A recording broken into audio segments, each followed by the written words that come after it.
came into my life, saved me from all my pain. Oh Lord, I'm indebted to you.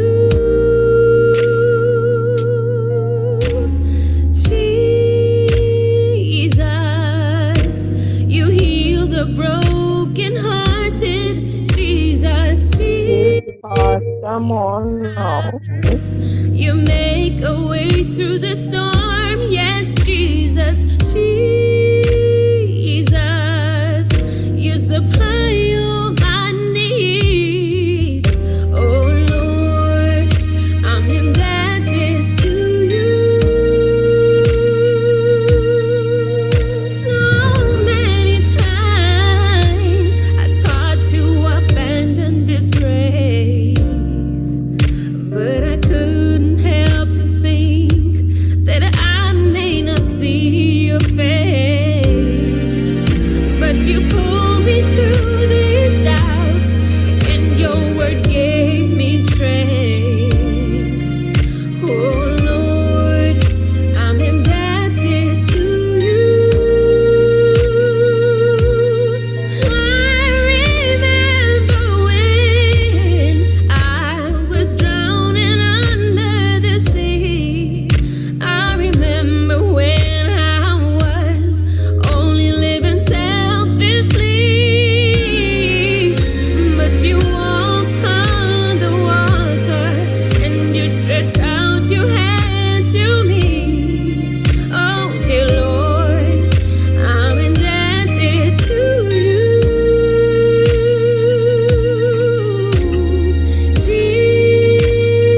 Jesus, you heal the brokenhearted. Yes, you do. Jesus, you make a way through the storm. Yes, Jesus, Jesus, you supply all of my needs. Oh Lord, I'm indebted to you. Oh, sing it with me, Jesus, you heal the brokenhearted. Jesus, Jesus, you make a way through the storm. Yes, Jesus, Jesus, you supply all of my needs. Oh Lord, I'm indebted to you. You pull me out, you raise me, you save me from the storm. You healed me, you delivered me, you gave me a way when I thought there was none. You strengthened me, you've kept me, you saved me from myself. Oh dear Lord, I'm indebted to you. Oh, can I have a witness? You pull me out, you raise me, you save me from the storm. You healed me, you delivered me, you gave me a way when I thought there was none. You strengthened me, yes, you've helped me, you saved me from myself. Oh dear Lord, I'm indebted to you.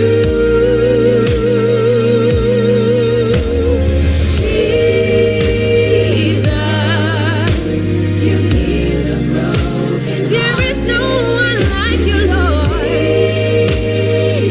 Oh, you make a way in the midst of the storm.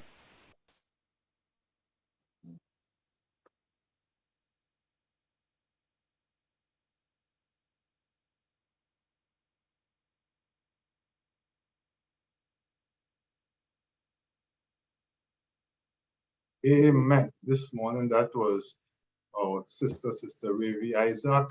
And now we have Sister Alison Brown with our devotion. Good morning, Pastor. Good morning to all the listeners. Good morning to the studio. Good morning to our special guest.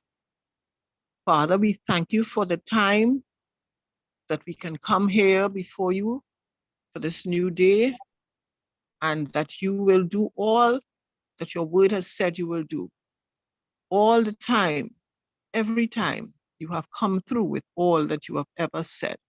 So, Father, we thank you for being faithful to your word. Help us now, even as we present your word. In Jesus' name, amen. Amen. This is today. I remember yesterday. Yesterday, I sat and remembered times and all the times in the past. For he gave us time one day in the week to remember. And so I sat yesterday and remembered the time of the creation. I remember that he's a God of time. He is the beginning and he's the end. He's the Alpha and he's the Omega. In the beginning of time regarding mankind, God was, he is, he ever was. Everything that is created by him. He also created time. And he created a time when he would move things and put things in place so that man would live through and be close to him. And he would have creatures, another creation that he could love, share his love with. And so he began the earth and he made the world. And on the seventh day of that world, he says, he ordained a time when man could sit and spend time with him to remember all that he has given man and how grateful we should be and how much he loves us. Evidence that he loves us so much that he's given us time to sit with him. I remember a time when man decided that they would go against him. I remember a time when once in heaven, when that same thing happened, and because of that, the time came when he also, this perpetrator came to the earth and got man on his side. I remember a time when God said, I will restore all things. I remember a time when the first man born killed his brother. I remember a time when God said to him, before that, if you do not, that is good. There will be a time when you'll become expert at doing evil. And so he killed his brother. I remember a time when God repented that he made man. For when time passed, things became so evil. And he says, in the last time, in the last days, it will be as it was in that early time when man would kill his brother, when brother would rise up against brother, when men would think that God wasn't important, when men would marry to any doctrines, any things that they wanted. This is how it was at that time. And he says this time at the end will be the same. Over time, the same things happen. We have a time when the fulfillment of the seed coming into the world, Jesus Christ, happened. And so men were doing the same thing they were doing in the time of Noah, marrying onto any doctrines. Anybody that came up with anything about God's word, they would twist it and make it their own, and so that they could prosper. This is the time too that we live in. It is such a time of trouble. The Lord has warned us. And he said in that time, let no man deceive you, for man will think to change times and seasons that I have ordained. In the fullness of time, all these things would come to pass, and men would try to switch around and say, no, it was before. No, it's long after. No, it's not now. Right now, we are safe. Right now, we have peace, and all these abominations are being done by man, just as it was in the beginning when God, in that time when God repented that he had made man, and the flood came. In that same day, when the rain came and the ark with God's people in it was safe, the rains came, and all men who didn't recognize that they were but men and thought they were but gods were destroyed. But God restored. Here we are in this time again. And all of us who are listening today hope to be on the ark of protection. Everybody wants to be safe. We all want to be safe. And if we need to know all the love of God, all the fulfillment of his truth, everything that God has written, men have come up with a different story about this time and that time. and their ancestral gods, and these gods and those gods. And over time, these gods have been around in men's hearts, in the thoughts of their imaginations that were evil, and they replaced God over time with other gods of their own making. And so we are right in the same trap today. I pray that the Lord will help us to discern between the true God and the gods of the earth, the gods who say that you will prosper. I will give you the world if you will bend down and bow down and worship me. But there will be men that will not be deceived, even the elect of God, who will not go after the world, but will want that better world, the world where the streets are gold and the foundations are the prophets and the 12 tribes of Israel, and the names of gates and the pearls and the diamonds and the rubies and the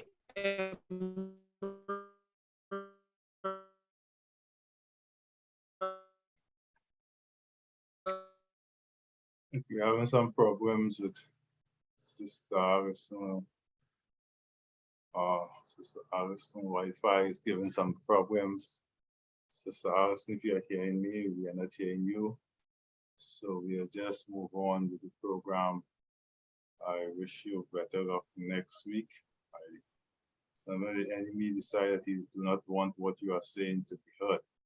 So I will just go on to the program this morning.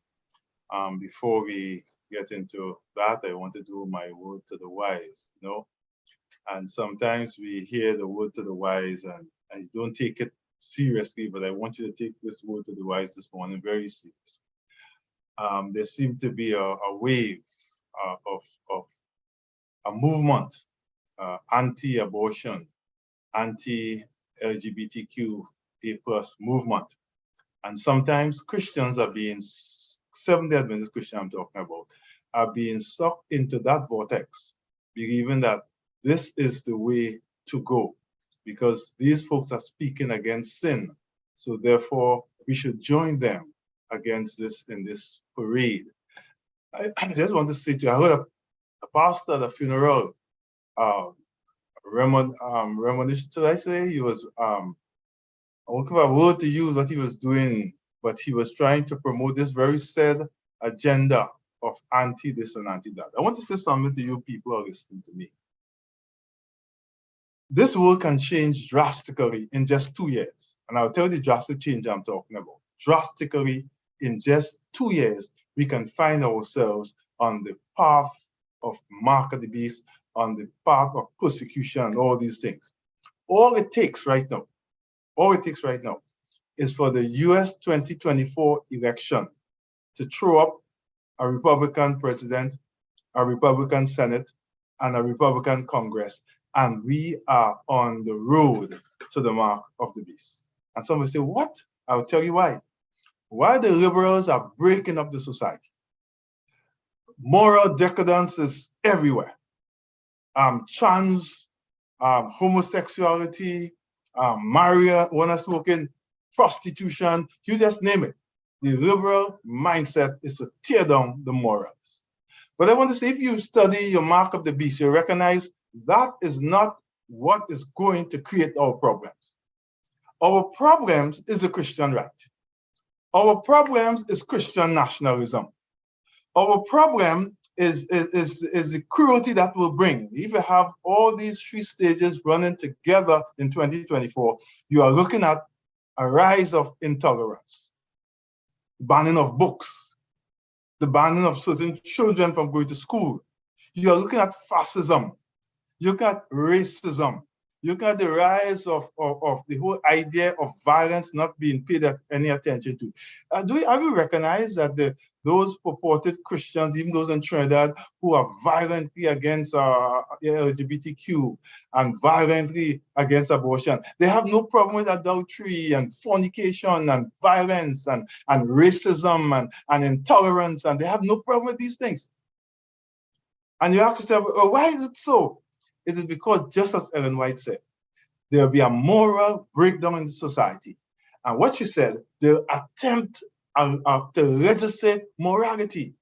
And once morality is to be legislated, you know we are looking down, going down a rabbit hole. We are looking down the short end of the stick, and we are just waiting for persecution to happen.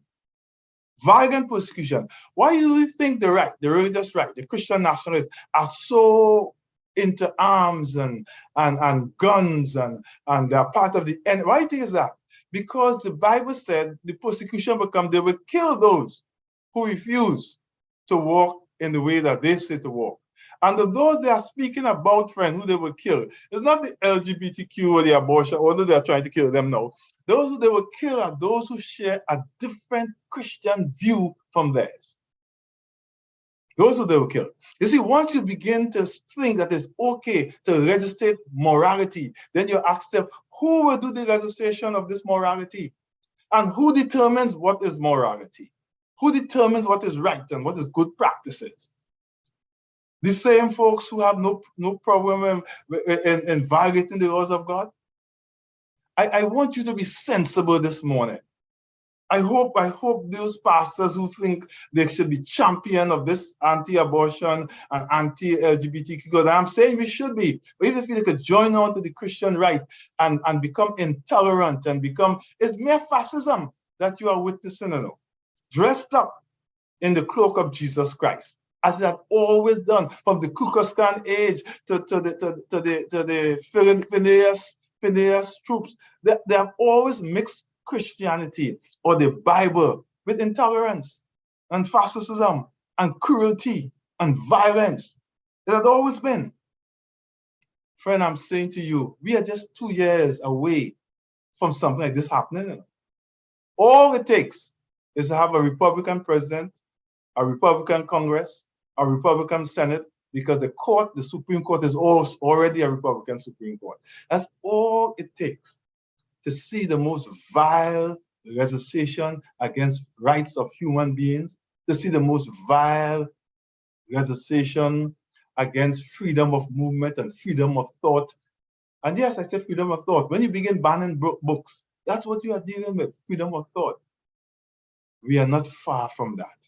And for those Adventist pastors who are championing this cause, do not be carried away with your ignorance. Spend some time reading, spend some time to understand what is happening in the world, apply it to your Bible, have a proper hermeneutics in dealing with mark of the beast and end time event.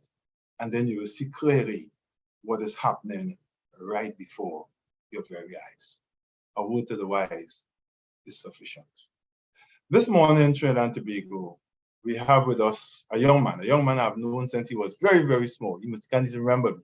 When I pastored as intern pastor at the Cleveland Temple of SDA.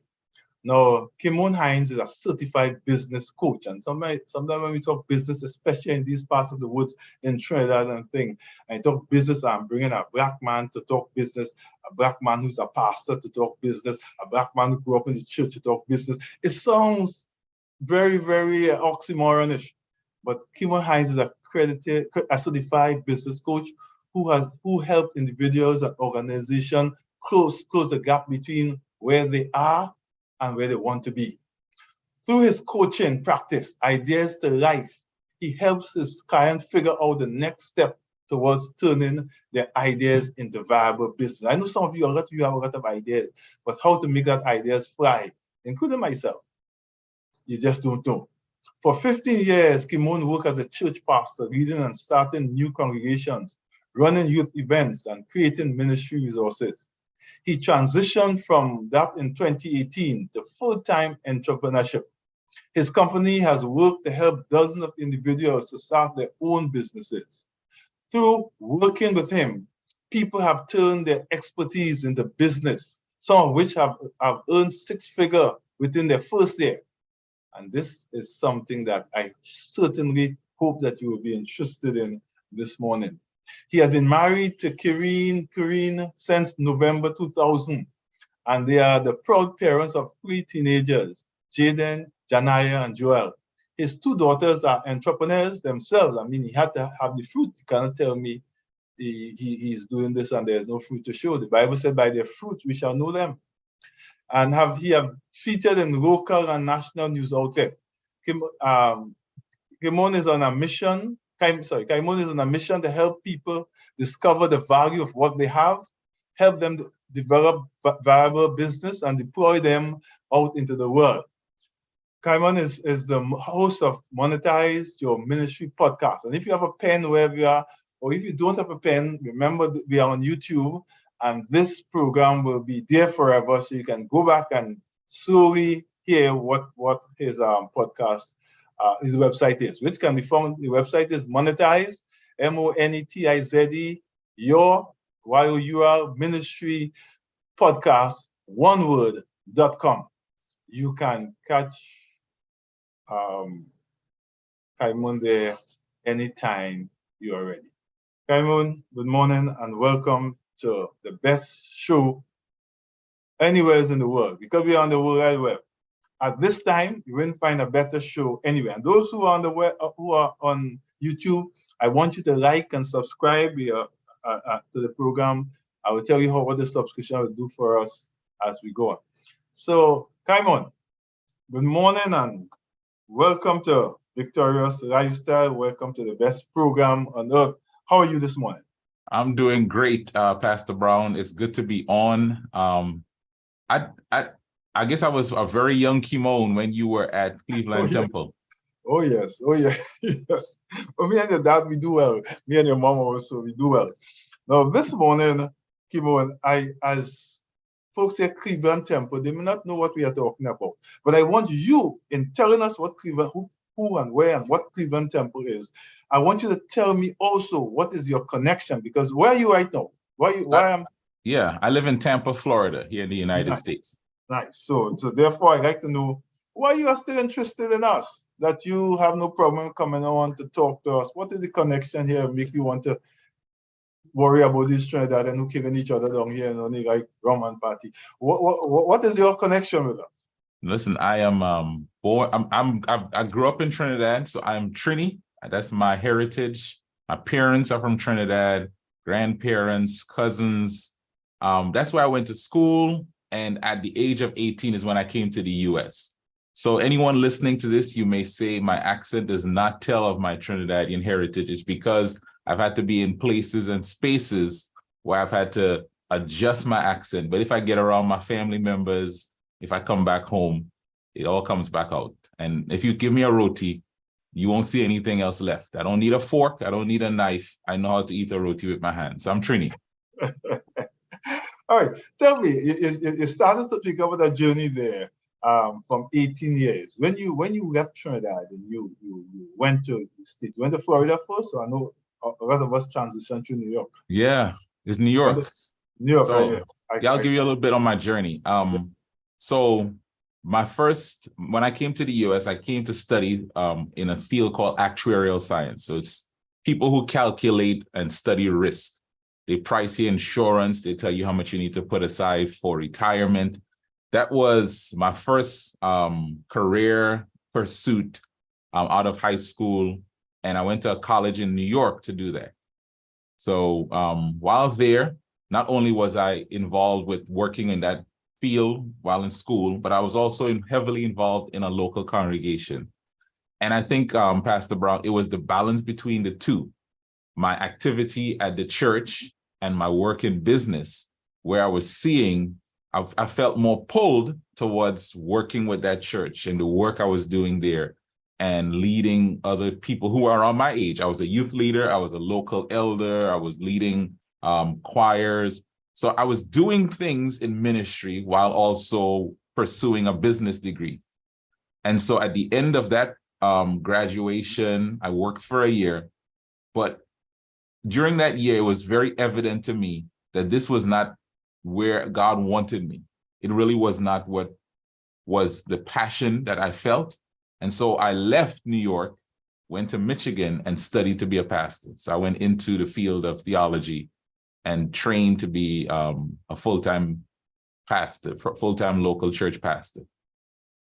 That journey New York, Michigan. And after that, I was hired to pastor some churches in Missouri. Well, that journey I didn't stay long at those churches, only 2 years, and then I moved into being youth director. And if I could share a little bit about that experience, Pastor Brown, that was one of those defining experiences for me, because not only was I preaching, not only was I teaching the word of God, but I was doing work in terms of organizing events, producing resources. It had a very entrepreneurial bend to it, because you were creating things. Even though you had a role, you were creating things that weren't there before. And so that really stretched me. I learned things there about managing finances, leading people, building a team, and creating resources that I believe have been helpful for me in even the work I did after pastoring. I'll pause here because I know my journey takes a few more turns, but I don't want to just keep talking. All right. In your dialogue there, you said something concerning that you help individuals to build income streams and produce resources from their skills and their ability. Now, expand on that. Expand on what you mean by that. Yeah. So I need some help this morning. So yeah. So let me before I get to that, let me tie where I am, where I'm doing that now. While I was youth director, I transitioned to pastor a church in Memphis, Tennessee, while starting a new congregation. And again, for anyone listening to this, my job, for all intents and purposes, I was a local church pastor. I was doing what any pastor was doing. I was preaching, I was leading out in services, I was holding board meetings, all of those things. But I also had young adults who attended my church who had business ideas. They would come to me. And you know how it is, Pastor Brown. People come to the pastor for things that are not generally church-related things. They come things about their family. They come asking questions about their children's education. And they were asking me questions about the businesses that they were working on. And I was giving advice. I was giving them coaching. And I recognize, I feel like I have some skill in this area. I feel like I was giving them some good counsel. And I pursued that by going and getting certified as a coach, and then transitioning to now what you mentioned. I help individuals start and grow the things that they have. And so to answer your question, I believe for all of our listeners on here, you have something that God has put inside of you. God has put this thing inside of you. You are so good at the thing that you're good at that you can't even see it. Many of us, we can't even see how good we are at the things that we can do. But what comes easy to you is someone else's struggle. And that someone else would pay you to either do it for them, create something for them, or teach them how to do it. And that's where I come in. I help people figure out what's that thing that I'm so good at that is valuable to others that they would pay me for it, and I can grow income streams from it. That's what I do. No, once I think about business and income stream, what immediately comes to me is capital. Mm-hmm. So are you saying that there are things I can do, I can get ahead without having that capital? Absolutely. To me, capital, the best illustration I can come up with right now. Let's say we were starting a campfire, right? We wanted to make a big bonfire, right? We wanted to really blow it up. Well, first of all, we need a smaller match or some way to rub some stuff together to create a spark and to have a small fire, right? That's all we need. That's all we need to start. Now, let's say you want to really blow it up and you put some gasoline on that thing, then it explodes, right? Yeah. Capital, an infusion of capital is gasoline. It's gasoline. But here's the truth. If you don't have a fire and you put capital, you put gasoline on all of those things I just mentioned, with no spark, with no fire, you can't get a fire. You can't. And so the point is, you have to have something that you've started to put capital in to grow it. But if you don't know what the thing is, you can be throwing capital at something and wasting money, and you still have to go pay that back. So for all of us, you can start without capital. I'll give you an example that's really simple. Someone wants to do hair. There's some young person on here, some maybe middle-aged people. You started doing people's hair. People say you're really good at this. Maybe you went to school and you learned it. You did some classes in it, and you want to start your own business, right? Well, you think, I need a shop. I need to go get so many things and equipment. And what I say to you is, what's the smallest way you can start? Can you start out of your own home? Can you start seeing people after work if you're working? Can you build up some clientele? And as you build up clientele, as you build up a reputation, as people are starting to say, we really need you to be available more and more, then you take that thing, you get the capital, and then you can go rent a place. But don't go rent a place if you have no capital, if you have no clientele, you don't have anyone that's coming around asking for your services. Start small and then grow. I want you to put that in a little more perspective. So the here thing is a good example. So you are saying that part of our program maybe in trying business is that we try to do too much things at the same time. Absolutely. I think this is it, Pastor Brown, and for those listening, many times what we do is we compare ourselves to people who have been in something for 10 years. So we look at where they are 10 years after they started. We don't look at where they started. And the most important thing for you listening to me, you watching this now, is the start. And starting is small. If you're doing something, anything, be willing to start small. All of the objections, all of the obstacles you may come up with are usually objections and obstacles for a big start. And I'm saying start small, work on a little thing, perfect that, and then grow it. And then grow that, and then grow that. Because you don't need a lot to get started small. That's what I'm saying. And I hope that that's clear. Yeah, it's clear. But how do I choose? I have all these ideas running through my mind. Mm-hmm.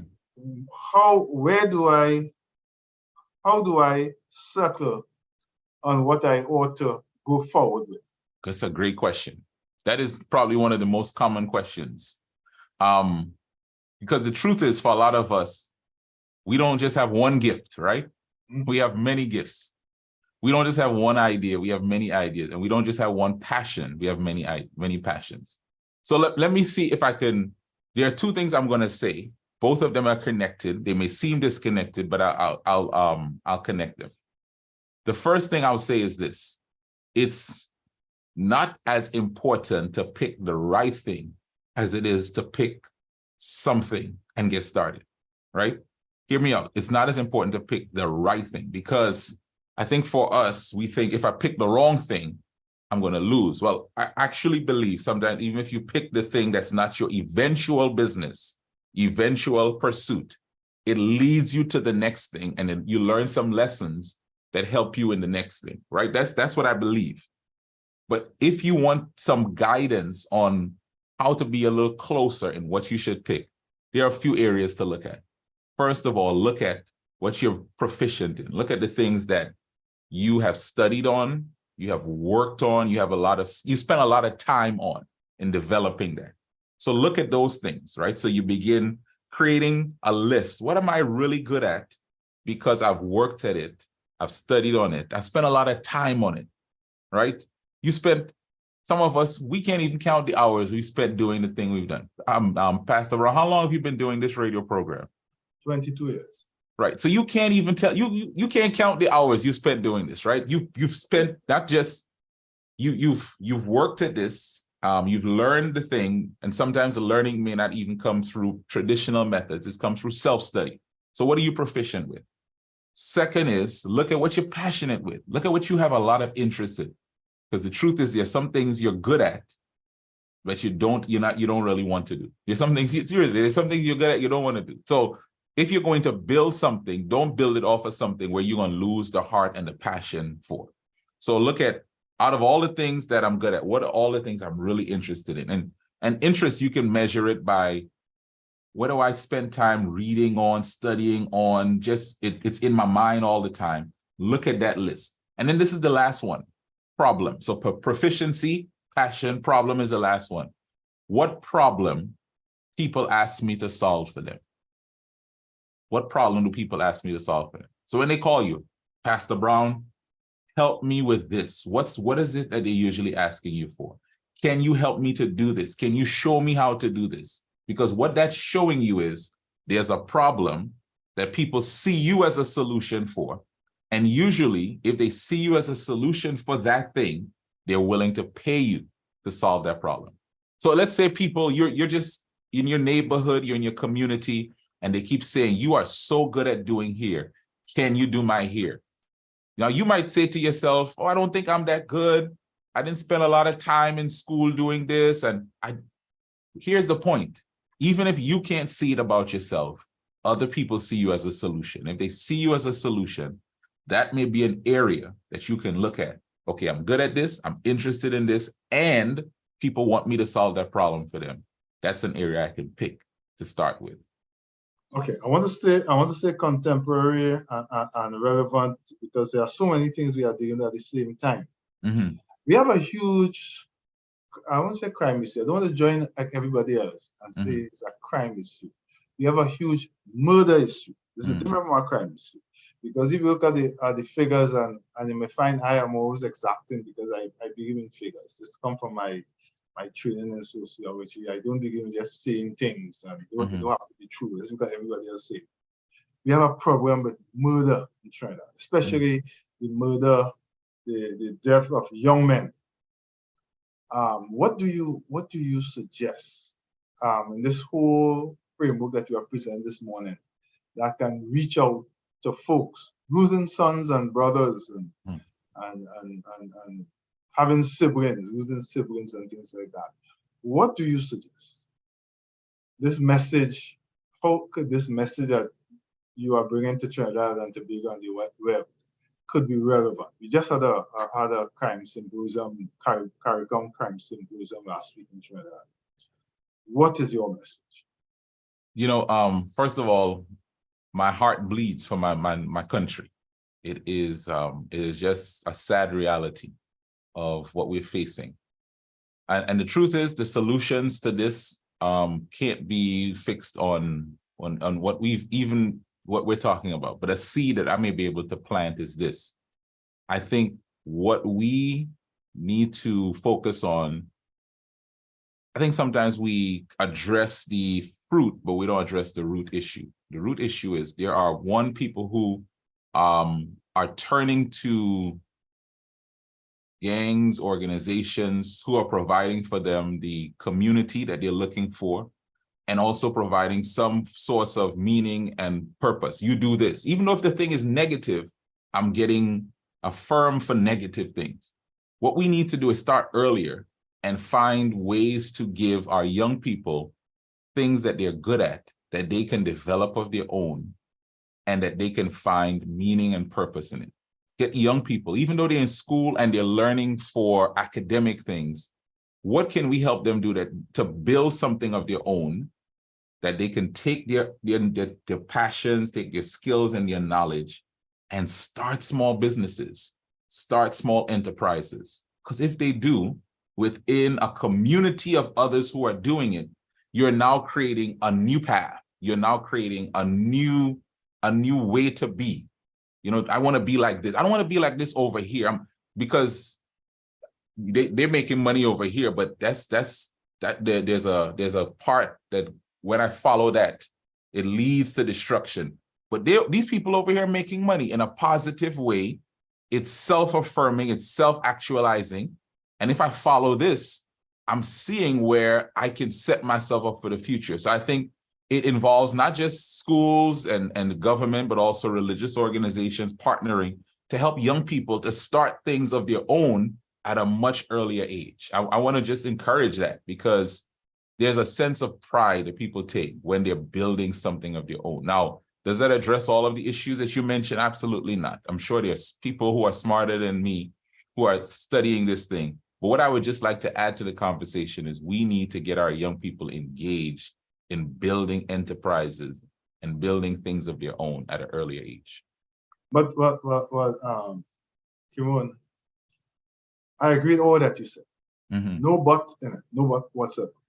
The only issue I'm looking at is that we have been trained, socialized to see the world a certain way.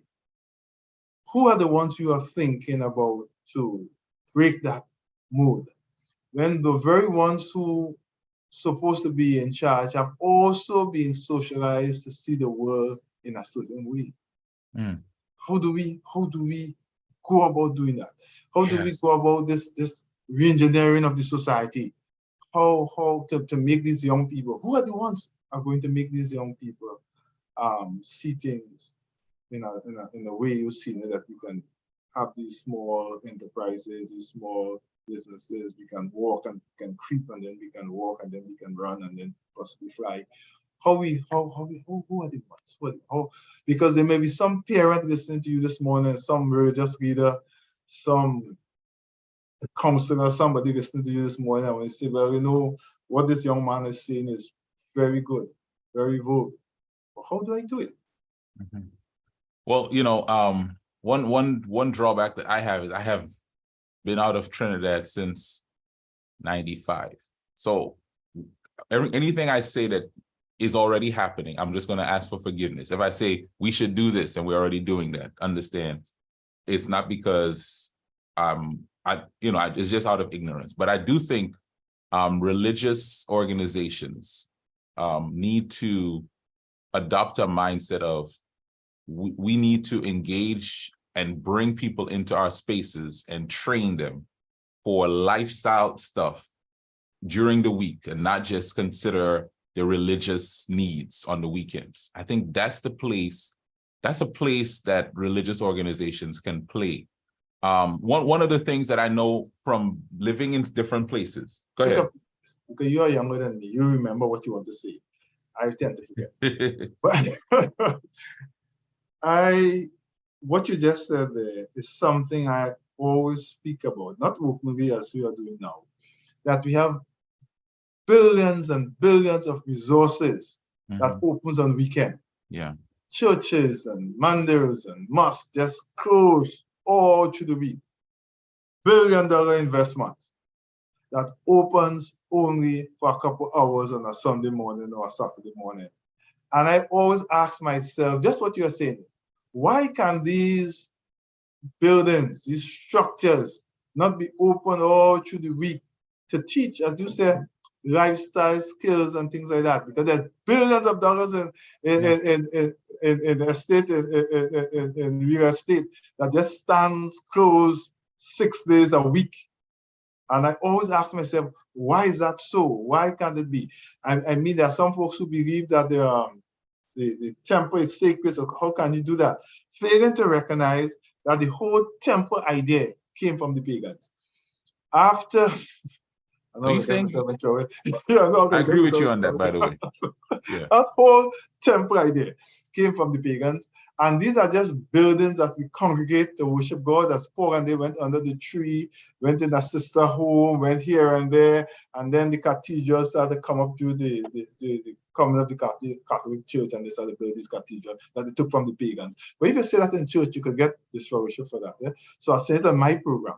But I'm saying, I agree with you on that I hope somebody is hearing these billions of real estate that is closed for 6 days a week. It's time we begin thinking in a more unique way, I say, and how these buildings can be utilized to re-engineer the society. Go ahead. I hope you can remember what you were saying. No. I mean, listen, I appreciate you saying that because you provided a perspective on the ground that I don't have. And so I thank you for saying that. And I think what I want to underscore is crime and any parts of crime happen more when people don't have things to do. That's it. People need activities. And I think for us religious organizations, we have to recognize that our role isn't simply to make members of our church, to proselytize, to share our different belief systems. It's to make our communities better. And we have, you say, we have real estate, we have buildings. And here's something we also have. We have members who sit on the weekends with knowledge and expertise that they can share with younger generations to help those young people. We can think about almost any profession that someone might be interested in, any skill they want to develop, anything they want to try. There's the human resource that's sitting in our church. And when they reach out, we provide the opportunities for them to engage these younger generations. It doesn't just make the younger generation better, it makes these members better. It helps them to see value in the things that they have. Think about so many women in our churches, our members in our churches who are good at culinary skills, right? If they had, we created a class where young women, or young men, let me generalize that, young people could come and learn some of these skills from these members. It would be a great way to provide opportunities for them. And then we show them, how can you take these skills and market it, monetize it, start a baking business, even as a teenager. And we start something and I'll say for churches, don't try to do 10 things at once. Just start 1 or 2. We're going to take 10 young people in our community. You have to apply. These are the programs we're running. We're not just running it during the summer. We're going to run this after school. In the period between when the children get off and the parents get home, we're doing something for children so they can learn a skill, learn how to take that skill and build an enterprise from it, and begin now helping them to market that. We're going to do something on the weekend where these kids who went through the program will display their stuff, will tell people in the community to come out and buy from them. And this is our way of building a group of entrepreneurs. Because what we sometimes want to deal with what we see as the fruit. This is the root issue, giving people things that are meaningful for them so that they have something. When they say no to something, at least it's because they're saying yes to something better.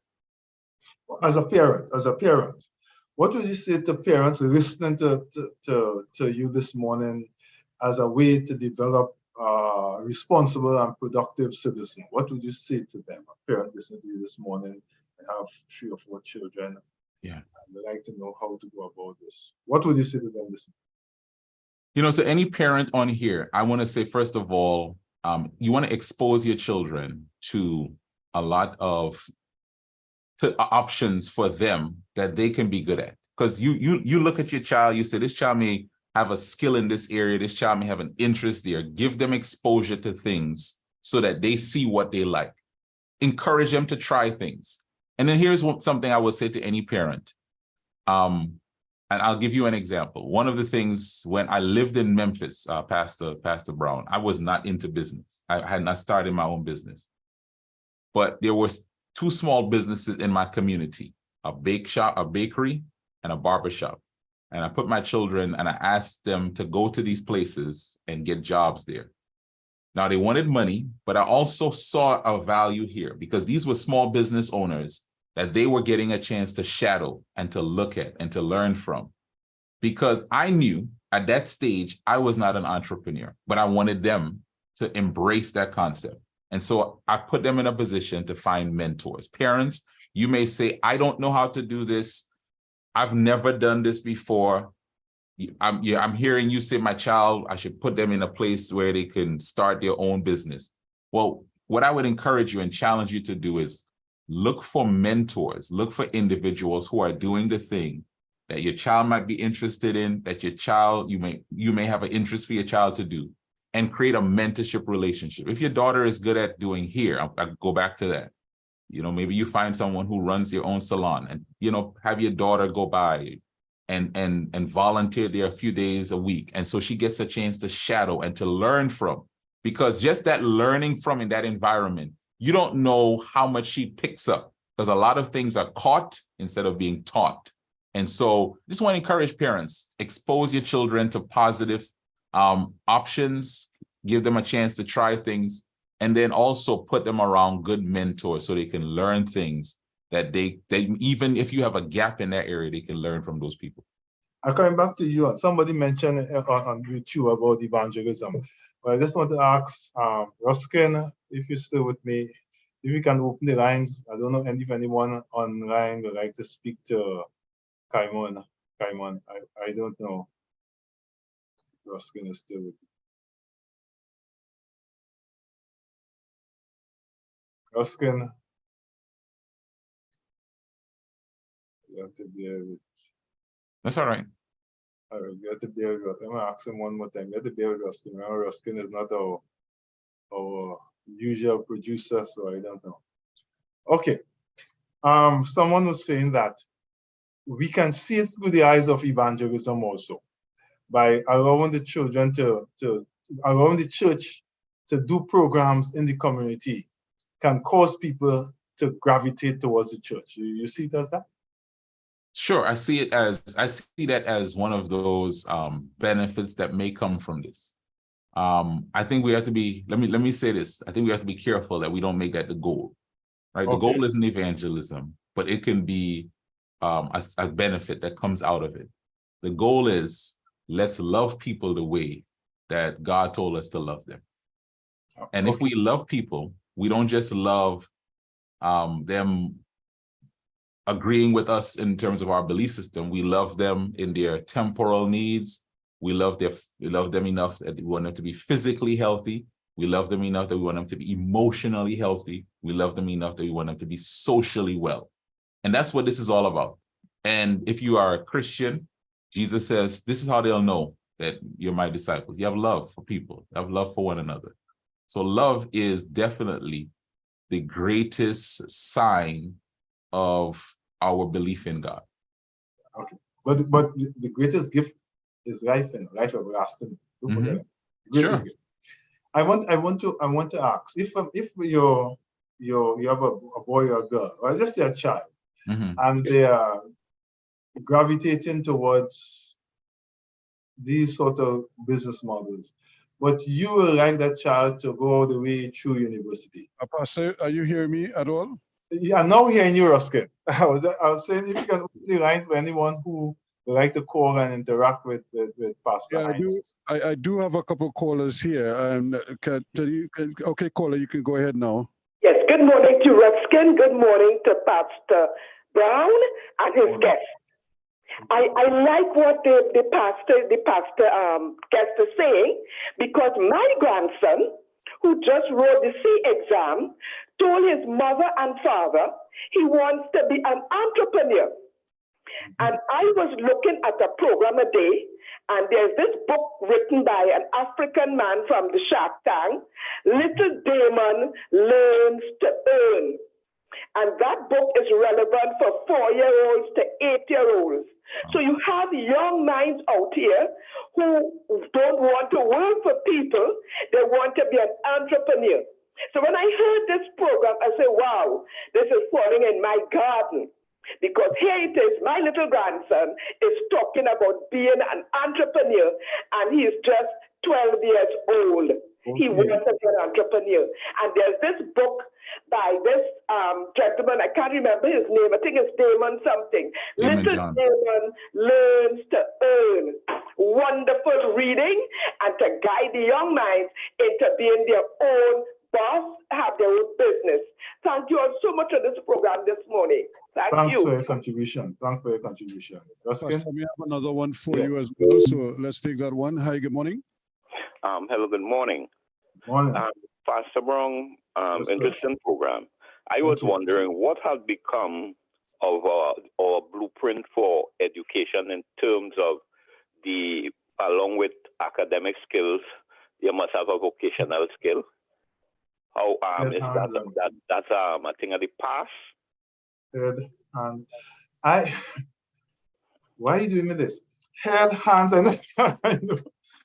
You know, you're laughing. I was doing everything in the past, so my child will be getting education, and they will have some kind of skill to go along with the education. I see them doing it in some universities in New York. You know, they have a minor where you're doing studies, and you might pick up a thing like being an electrician, and you get a degree in it while you're doing your major.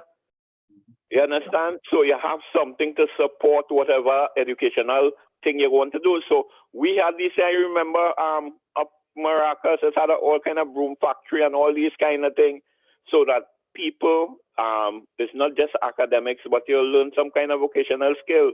Is that not part? If that was being pushed. Most of the students in the school would have some kind of skill training where they could have the platform that the pastor was talking about to move out. Thank you. The blueprint is still there. That's all I can say. Yeah, Pastor Brown, if I could respond, and I mean, for the first caller, the book is by Damon John, and I appreciate her sharing that and starting with her grandchild at an early age. I think earlier the better. The earlier the better. Once children begin wanting money to spend, they should learn how to earn that money. Now, to tie that to what the last caller said, I think that's brilliant, right? If we can develop not just the head, but the hands, that's good.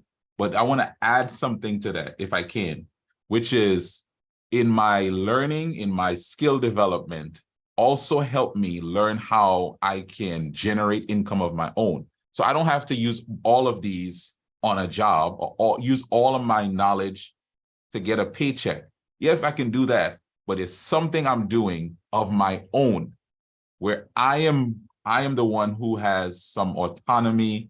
This is my business. This is my enterprise. I'm earning income from that skill, from that knowledge, so that I am my own boss in a sense, right? So now for some people, this may be full-time. And for others, for most of us, this is what we call our part-time money. This is our side money. This is our side hustle.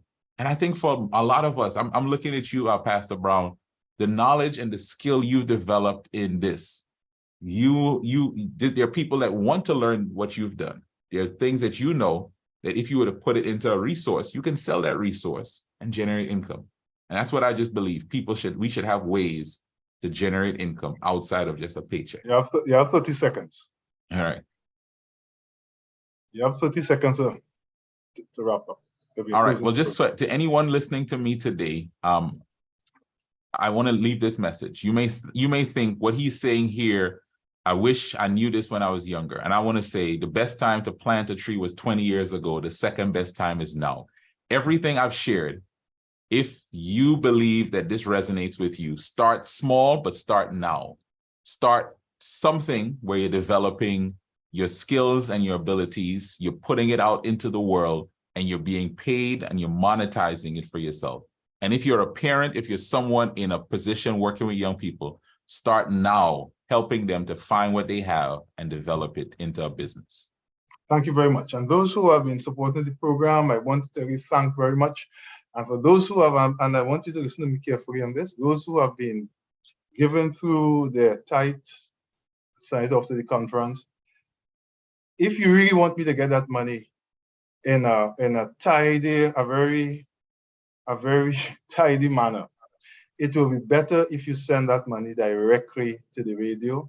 The account number is TTT Limited 1450203 1450203 TTT Limited, or you can cite to RBC Terrence Brown, RBC 1000791-703-24555.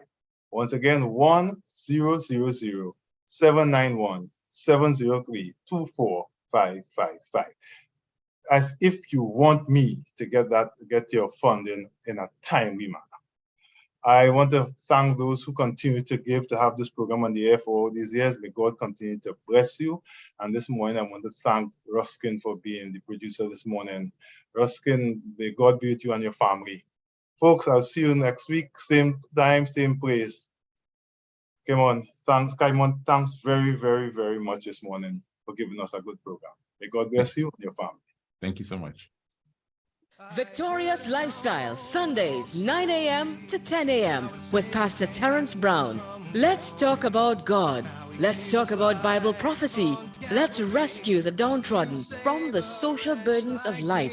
The Victorious Lifestyle team is available for prayer, counseling, motivation, and building bridges to a victorious life. Listen every Sunday morning, 9 a.m. to 10 a.m. right here on Talk City 91.1 FM.